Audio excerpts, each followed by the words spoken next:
What's up guys, welcome back to the channel. Today we're going to be checking out a video titled "A Part of German Culture I Have Fully Embraced." This video was recommended by Zapster. Shout out to you. You've recommended so many videos.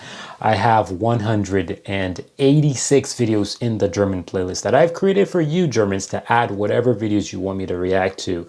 Find the link in the comment section. I'll pin the link in the comment section. You click the link, you add whatever videos here on YouTube that you want me to react to it, and I'll do that just for you guys. So thank you for the recommendations, Zapster, and let's get right into this video. Thank you guys for watching, and let's get right into this video. A common complaint that visitors have about Germany essentially boils down to consumerism, or more specifically, anti-consumerism. And I hear sentences all the time like, why is everything closed on Sunday? Or the Germans really don't seem to want to make money, and the customer is definitely not king here. The customer does not really seem to be very important.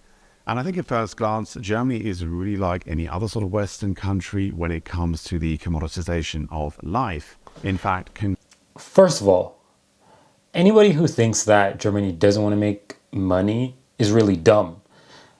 I'm not sure where's the German economy in GDP, but I'm pretty sure it's in the top 10. I'm not going to go top 5 because I'm not sure, but I'm going to go top 10, right? So yeah, the closed on Sunday, I actually really embrace that. People need rest, and it should be closed. Like it's unfortunate for typical Americans. I can say this, even here in Finland, where I'm like, oh man, it's closed. It's closing so early, like 3 hours of work on Saturday. Like, dang, bruh.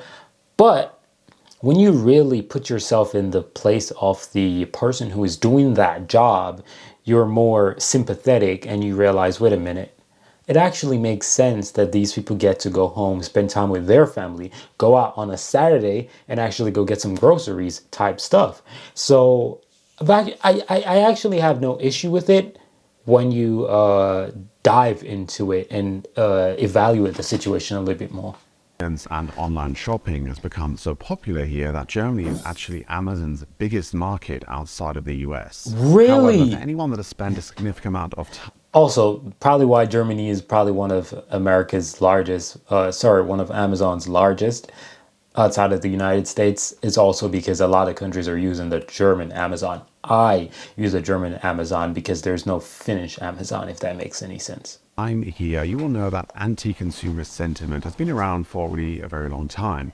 And I'm going to get into exactly why I fully identify with this in just a minute. The reasons for this are pretty complex, and I don't pretend to really understand them all, but I think it has something to do with strong regulations, also with high quality standards, and sort of a culture of less is more. And I think also the church does play a little bit of a role in this. Now, this anti-consumerist stance is actually nothing new for me. I grew up in a rather anti-capitalistic household where money and material possessions were frowned upon. But for the majority of the UK, this is definitely not the norm. And one thing I do notice when I go back is the aggressive and pervasive nature of marketing and advertising in the UK. Now, don't get me wrong, I do actually like a good marketing campaign. I love sort of clever plays on words, and some adverts can be really clever and iconic. And I think that most of us do actually like them to a certain extent. Some adverts get embedded into the culture of a country. But I would say the difference between Germany and the UK is really just the intensity and the prevalence of advertising and marketing. It's just more in your face in the UK. You know, every surface, every milk carton, every juice bottle, every bus exterior, taxi roof, it's all used for advertising. An empty space is really seen as a missed opportunity to capitalize on market share. And this goes for the whole service sector in the UK. There's much more of a focus on brand building, on storytelling, and on customer service. And I'm not saying this doesn't happen in Germany, but it's definitely a lot more subtle and a lot less extroverted. In fact, Germany has rather strict laws governing advertising, especially when it comes to children. So ads targeting children under the age of 14 are restricted on TV, in cinemas, and even in print. And things like tobacco and alcohol advertising are still pretty heavily restricted. What I will say is that the German customer is world-renowned for being one of the most difficult, highly suspicious, highly price sensitive, and also very quick to frustrate I think foreign companies often have a hard time getting a foothold here. And examples like Marks and Spencer's or Walmart really are a testament to those who sort of ignore cultural behavior and cultural norms and don't do extensive market research. German culture does also seem to prioritize simplicity and practicality over extravagance and luxury. Many Germans are quite happy to live in a smaller apartment compared to the US or the UK. And I think in general, people sort of value or prioritize experiences over products. Now, of course, I'm generalizing here, but I do think that the culture of keeping up with the Joneses just doesn't really exist in Germany. You know, the old adage of we buy things we don't want with money we don't have to impress people we don't even like. It definitely just doesn't really have any relevance here in this country. Having said that, there are certain areas in Germany which are definitely a lot more materialistic than others, and one of these would be Düsseldorf. You know, the desire to show off and flaunt what you have, as in your material possessions, is definitely a lot stronger in Düsseldorf. That's the money boy spot right there. Nah, dude. Listen. I have no issue with someone who has worked hard and successfully achieved, and they're buying a nice car. I'm all for showing what you got if you're not showing it to try to, you know what I'm saying, impress someone. Like if I got a phone, I buy the new iPhone 15, which should be released later on this year, God's willing, hopefully. If I buy the new iPhone 15 and I buy the iPhone 15 because I got the money to buy the iPhone 15, and I didn't buy it because I'm trying to, oh yeah, you broke boys over there, you can't buy this, I can though. Yeah, that's a different situation. If you're a flexer like that, I'm not rocking with that. But if you just like something and you buy it, $1 million car, go ahead. You got the money to buy it. You like it, go ahead. You buy it. But if you're buying $1 million car to flex on a broke boy or a guy like myself who ain't got it like that, nah, bro. I can't rock with that because I don't know. It's just not cool, in my humble opinion. I can let me know what y'all think. I guess, for example, in Hamburg. If you don't believe me, just go for a walk on the Königsallee on a Saturday, and I think you'll understand what I'm talking about. I covered alternative healthcare in this video here, and in general, there does exist a huge range of alternative subcultures in Germany, which are all kind of based on very deep holistic values. Sustainability or Nachhaltigkeit is a huge buzzword at the moment, pretty much throughout the whole Western world, but this has really been the case for a very long time in Germany. Things such as green energy, passive housing, organic agriculture, homeopathy, alternative medicine, these are very well established in Germany, and they kind of are rooted in values which transcend conventional commercialism. Please note I am referring to the philosophies and values which stand behind these brands, not the brands themselves, because I do concede, I do understand that all of these alternative things are very expensive.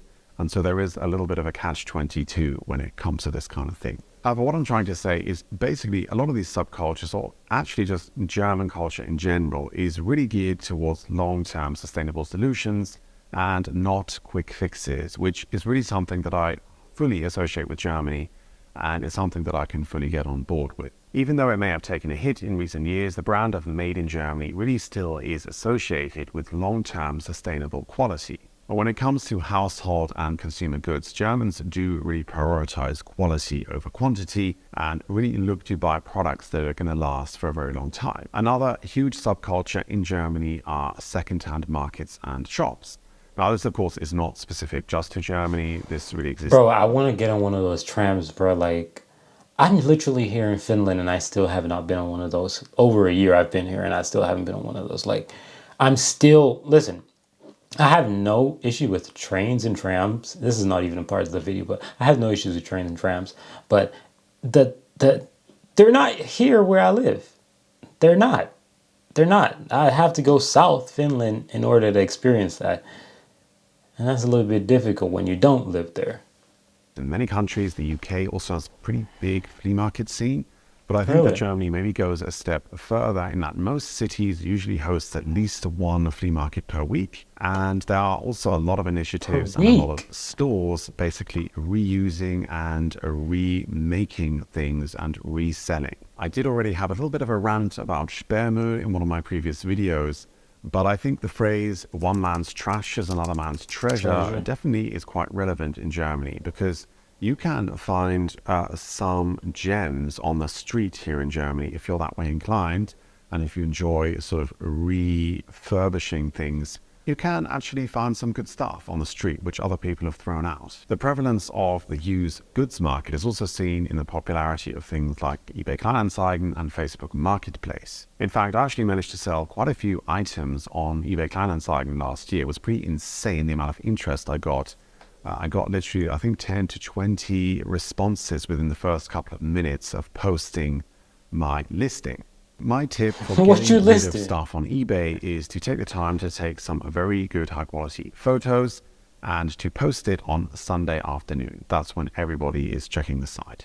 What I'm trying to get at is that there does seem to be sort of an embedded culture of reuse, repurposing and recycling things here, and not everything has to be bought brand new. This is essentially, again, a culture which views consumerism as problematic and something to be railed against. Now, as I said at the beginning, I've never really been particularly materialistic, but what I have imbibed from German culture since living here is the tendency to go for quality over quantity. This actually was something I had to train. You know, if you grow up with not a lot of money, really the default is to always just go for the cheapest thing. And price is really sort of the only filter you have, and you never really even think about anything else. But since living in Germany, I have definitely managed to change this aspect, and I will often rather just save up to buy something of quality rather than buying just the next available thing. Wer billig kauft, kauft zweimal, or whoever buys cheap buys twice, I do think really is a very... You know, that's what I was going to pause the video to say. I was going to say it, that financially, from a financial standpoint, if you're intelligent in finance, you would actually know this. It is better to save your money to get something of a better quality rather than to buy something that is affordable at the current moment. Because usually what happens is that when you buy something that you can afford rather than something that is of good quality, what's going to happen is that it's going to just break over a period of time, and because you actually need it, hence the reason why you're buying it, you're going to have to buy it again, and the cost of one and two is probably going to be more than the one that is actually valuable to you. So it's always best to just save up and get what you need, and there you go. Accurate and true statement. And especially when talking about things like food or things that we're actually putting into our bodies, I do think it's very important to be mindful and to maybe think twice before just going for the cheapest thing. So overall, this is a part of German culture that I can fully identify with and fully get on board with. And I think it just makes life a little less stressful and a little more meaningful. As always, thank you so much for watching. Totally get it, man. Totally get it. Solid video. Y'all can go check out the original video. Link will be in the description of my video. Check out his original video. But yeah, I totally get it. That's Germany. That's German's way of life. The flea market thing really shocked me though. Like, a flea market every week is crazy. Like, I've never known about a flea market. Never knew what that was until I came to Finland. I realized that there's a thing known as flea market, which actually happens not that often, in my humble opinion, here in North Finland, where I live at. So pretty cool that Germany does it every week in his section. But yeah, thank you guys for watching. Let me know what y'all think. I'm out of here. Peace.